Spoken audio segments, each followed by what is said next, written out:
मुसलमान जिसको एक बीमारी कभी नहीं हो सकती थी, सबसे ज्यादा गोली बिक रही है ज़ैनेक्स की पाकिस्तान में। डिप्रेशन, मोमिन को कैसे डिप्रेशन हो सकता है? अल्लाह वाले को कैसे डिप्रेशन हो सकता है? तुमने तो पहाड़ जमीन एक कर दिए, माजी का रेफरेंस है तुम्हारा, तुम कैसे घबरा गए आगे से? तुम्हें क्यों मायूसी हो गई? डाउट कहां से आ गई? जबकि पहला जुमला अल्लाह कुरान में कहता है इंसान और बंदे का ताल्लुक कायम ज़ालिकल किताबु ला रैब फीह से होता है। हम कैसे शक में आ गए? अगरचे वो बहुत आगे निकल गया है, अगरचे मद्दे मुकाबिल बहुत आगे निकल गया है, तो जिंदगी इन्हीं चीजों का नाम है बेटा। लोग तुझसे आगे चले जाएंगे, लोग तुझे पीछे छोड़ जाएंगे, क्योंकि तेरे पास वसाइल नहीं होंगे, तेरे पास असबाब नहीं होंगे, तेरे पास वो शोहरत नहीं होगी, वो तलक्की बिल कबूल नहीं होगी, लोग तुझे अब मानते नहीं होंगे, तेरा सिक्का बिकता नहीं होगा, तू लोगों की धड़कन नहीं होगा, तू किसी का एहसास नहीं होगा और किसी की फिक्र नहीं होगा। इन लम्हात में और इन वादियों में लीडर पैदा होता है, इन लम्हात में और इन घाटियों के अंदर एक इमाम और क़यादत जन्म लेती है, और इन्हीं औकात के अंदर एक रूह अपनी एक्सीलेंस को अटैच करने के लिए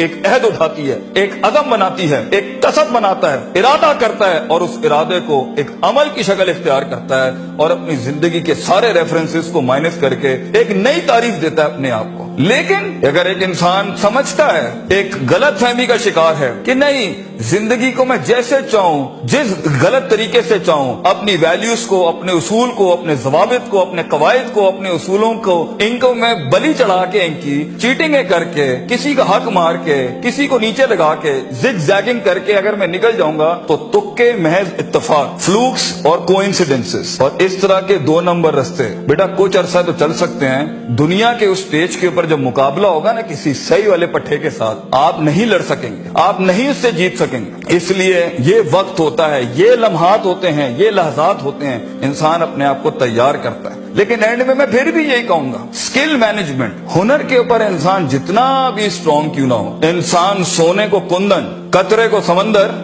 जर्रे को एक चट्टान और एक छोटी सी आतिश को एक आतिश फिशा तब बनाता है जब उसके अंदर वो कलेजा हो, वो जिगर हो, परसिस्टेंट रहने का, पेशेंट रहने का, साबिर रहने का, कंसिस्टेंट रहने का, कांस्टेंट रहने का, मुस्तकिल मिजाज रहने का, इस्तकलाल रहने का, कि I'll keep falling down and I'll keep moving forward, I'll keep falling down and I'll keep moving forward. He strikes his way in those storms that are meant to nail him down. तो ये सबर के बगैर ये सफर नहीं हो सकता, ये सबर के बगैर, ये तहम्मुल के बगैर, इन इत्मीनान और इनके बगैर वो सुकून नहीं मिल सकता। वरना स्ट्रेस मार देगा, एंग्जाइटी मार देगी, जेलसी मार देगी, तकब्बुर मार देगा, हसद मार देगा, हिक़्द मार देगा, ये सारी चीजें गिरा देंगी। वो जो तेरे उस दर्द को और तेरी सिस्कियों को और तेरी उन तकलीफों को नहीं समझ सकेंगे। बेटा इसको सुकूत लाना अपने अंदर, मुंह को खामोशी दो और कलेजे को आवाज दो अपनी परफॉर्मेंस के साथ, अमल के साथ, कंसिस्टेंसी के साथ, तफक्कुर के साथ, तफक्कुर फिर शरा के साथ, अल्लाह के दीन में तफक्कुर, तफक्कुर फिर नास, लोगों के अंदर आप तफक्कुर करें, तफक्कुर फिल कौन, अल्लाह की कायनात में तफक्कुर करें, तदब्बुर करें।